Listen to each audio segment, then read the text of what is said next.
Hey, we got John Dillon on the line. Mr. Hey, how's it going, guys? Dillon, how are you today, sir? I'm good. Always willing to bring in some more horrible information for California gun owners. Of course. So, especially in the last couple of weeks, obviously, we've all been talking about the end of the registration deadline for assault weapons in California. And because that, such a big and important thing to take care of, another law that also went into effect on July 1st kind of got glossed over, and so I wanted to bring that up and discuss that. And that is the AB 857 firearm serialization requirements. So get a lot of questions on that. Laws. Yeah, so this is one of the laws that California went after to try to get and control people who are making their own firearms. From 80% lower receivers for AR-15 platforms. I mean, you can get AK-47, you can get 1911s, Glocks, all that. And making your own gun has become fairly popular, especially in California because of all of the regulations.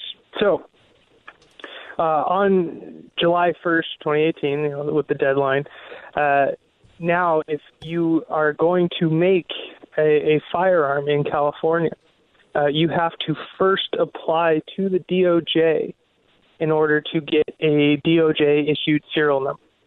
And, kind of like the assault weapon registration, when you apply for a serial number, you're putting in, I believe you even go onto the CFARS website, CFARS, and there's a link there for serialization forms, and you submit all the personal information that you can, and they do run a background check on you. And once you do that, you get issued a serial number, which you then have 10 days to put on your firearm that you're going to make.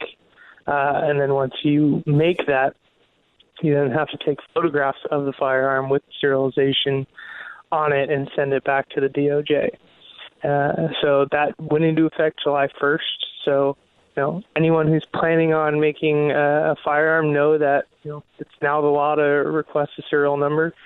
And, if you don't agree with this law and you choose not to do that, just know that it does come with misdemeanor violations if you ever get caught. It's a misdemeanor?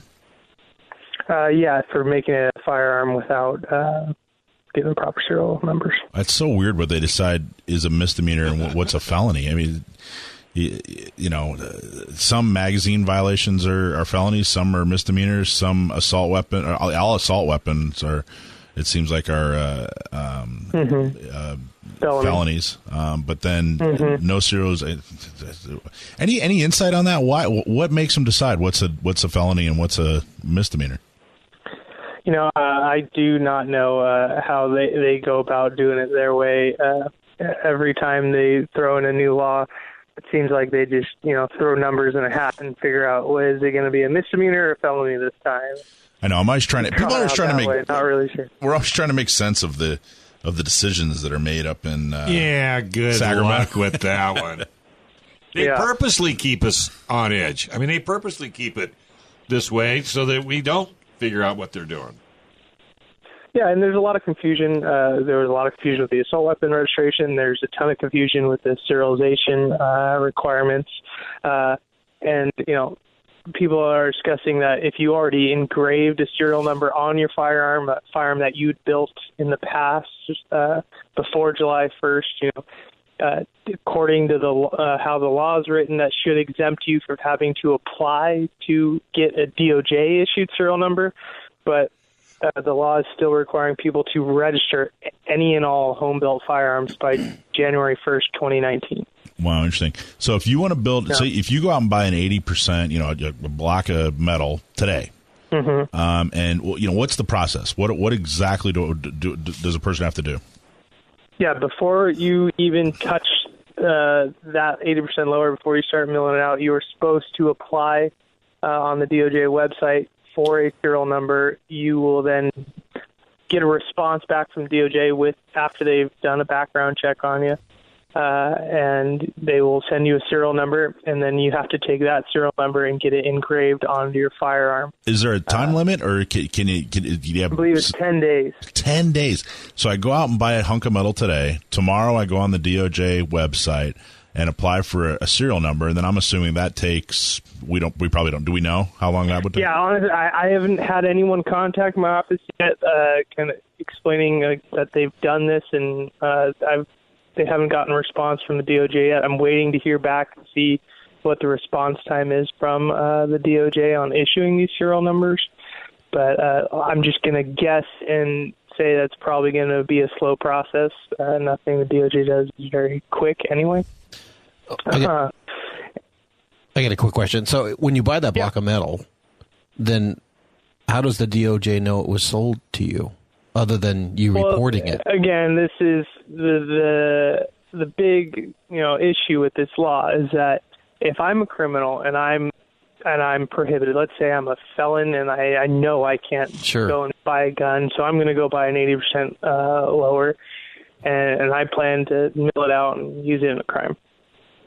The only people who are going to apply for serial numbers are people that aren't going to commit a crime with the guns that they're making. I mean, logically speaking, if I'm a criminal with a murderous intent, I'm not going to say, hey, DOJ, just so you know, I'm making a gun so I can go rob my neighbor type thing. It's just the only law-abiding good people that want to follow the law are going to do this. So this law is strictly a law to control and get the information and register firearms of people who have not committed crimes, and that is at its foundation. They just want the DOJ, California. They just want everyone's name attached to a gun, and they want it in their database, and they want a record of who owns what at all times, because they don't trust their own citizens to just own a gun. Right. That's just how it is. And you say the penalty's a misdemeanor. Are you aware of any cases that have been brought forth about people getting caught with guns not serialized? Unserialized firearms, they have, generally, like in the past, that usually would come with, the obliteration or, filing off serial numbers that you get, when crimes and all that. Sure. But with 80%. Home-built firearms becoming more popular, I'm sure that the law enforcement are finding more firearms that have no serial numbers on them, not had them and were, filed off, but just homemade guns. And like I said, this law it's not going to help anyone who is trying to enforce the law, because they're only going to go after people who want to obey the law, and this is only going to give the state more information, and you're going to have to pay fees to do this, and it's just another revenue source for the state of California, and it's a way to make sure everyone's on a list.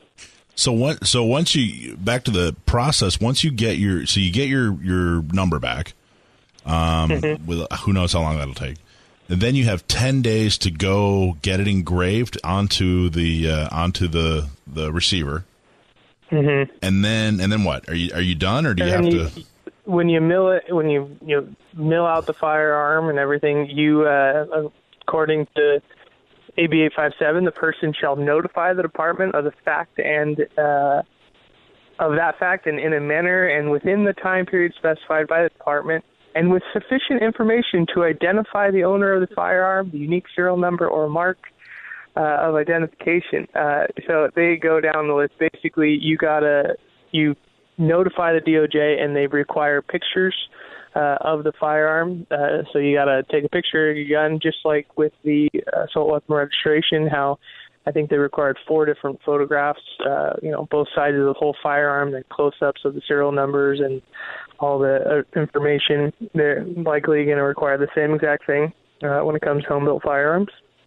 So serialize it, then mill it, then take pictures of it and send it in.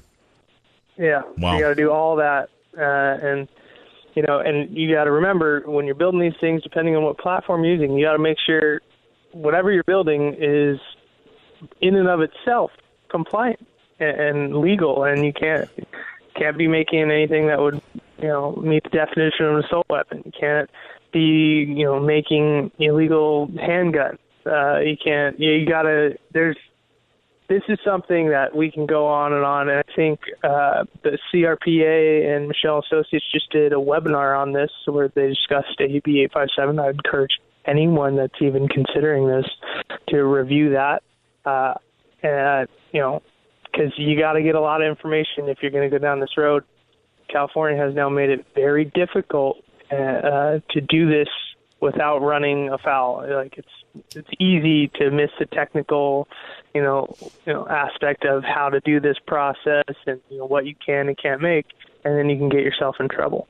So it's something that you really need to pay attention to from now on, because California, they are paying attention to home-built firearms. We have a proposed legislation right now for precursor parts. The state is trying to make it to where you have to get a background check to buy an 80% receiver, and also parts. So if you want to buy a barrel or a slide or a spring, you have to do background check. Jeez. And this is, I believe, it's almost at the governor's desk. It's not there now. So they're wholly trying to go after people making their own guns. They don't want it to happen. They want people's names on a list with whatever they have made. Sure. That's their goal. Yeah. All right, buddy. Hey, well, thank you very much, folks. You can call John Dillon, 760-431-9501, or go to www.cafirearmslaw.com. He's happy to chat with you. He belongs to the Gatsky, Dillon & Balance LLP law firm. Without someone doing something about it, it's not going to get any better.